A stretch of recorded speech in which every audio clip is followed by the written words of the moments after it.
5 minute के लिए बोलता है और बोलने की फीस लेता है 5,000 रुपया। अभी मुंबई में हम एक अपॉइंटमेंट लिए डॉक्टर साहब से, उनकी फीस 5,000 रुपया थी 10 मिनट बात करने की। जरा विचार करिए, हमने कहा कितना महंगा आदमी है, 5 मिनट बोलने के 5,000 देता है।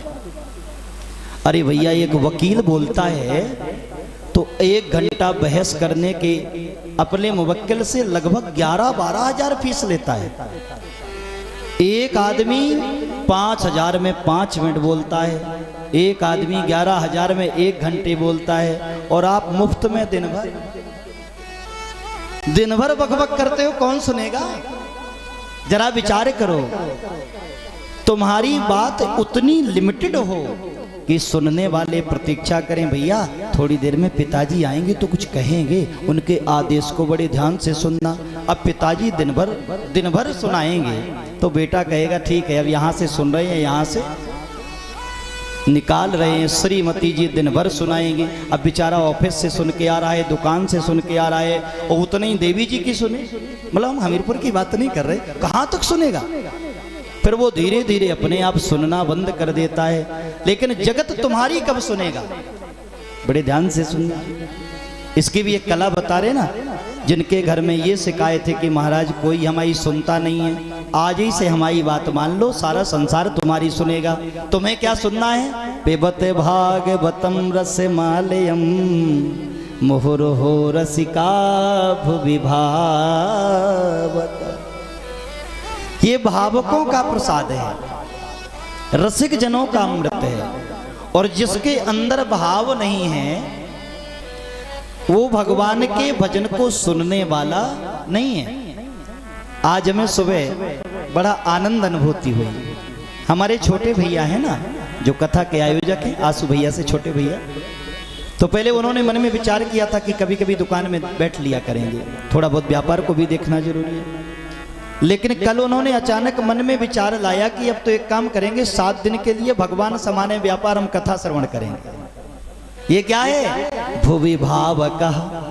भगवान को भाव प्यारा है। आप प्रभु के प्रति जितना भाव रखेंगे, परमात्मा उतना आपके जीवन में कोई अभाव नहीं होने देंगे।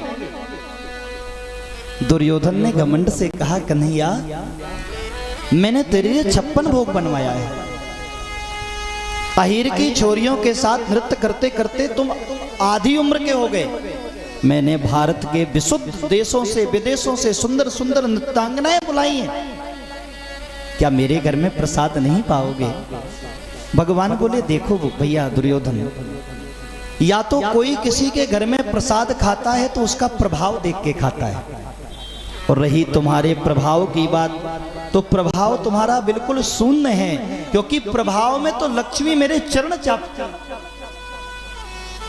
या तो कोई प्रभाव में किसी के घर में खाता है, या दबाव में किसी के घर में खाता है, या विशेष लगाव में किसी के घर में खाता है। ना तो तेरा प्रभाव मुझ पर है, ना तेरा दबाव मुझ पर है, और ना तेरा लगाव मुझ पर है, तो ना तो मैं दबाव में खाता हूँ, भगवान बता रहे हैं, ना मैं प्रभाव में खाता हूँ, ना मैं अभाव में खाता हूँ, मैं तो भक्त के भाव में खाता हूँ। अगर प्रेम से एक पुष्प भी दो वो मुझे स्वीकार। भावना में भावना तो भावना बेकार है, भावना में भावना तो भावना बेकार है, और यदि भावना में भाव है तो भव से बेड़ा पार है। बोलो राधा वल्लभ सरकार की। संतों ने कहा, महाराज ये भगवान सुखदेव जी के मुखामृत से चखा गया फल है। एक पेड़ हो आम का, और आम के पेड़ पे अनेक फल लगे हो, पेड़ पे अनेक फल लगे हो, और कोई आपसे पूछे कि भैया सबसे मीठा फल कौन सा होगा, तो मीठे फल की केवल एक ही पहचान होगी। आप कहेंगे कि जिस फल को तोते ने अपनी चोंच से चख लिया वो सबसे मीठा होगा। पुराण तो 18 हैं, लेकिन जो भागवत जी रूपी फल है, सुख मुखाद द्रव्य मृत संयुतम,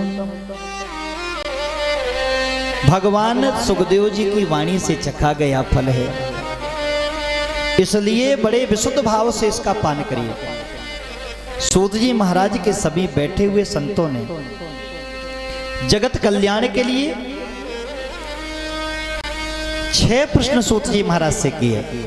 नेमिषे अनिमिष क्षेत्र, नेमिषे अनिमिष क्षेत्रे रसया सोनिका दया, सत्रम स्वर्गायम लोकाय सहस्त्र सम सम सम।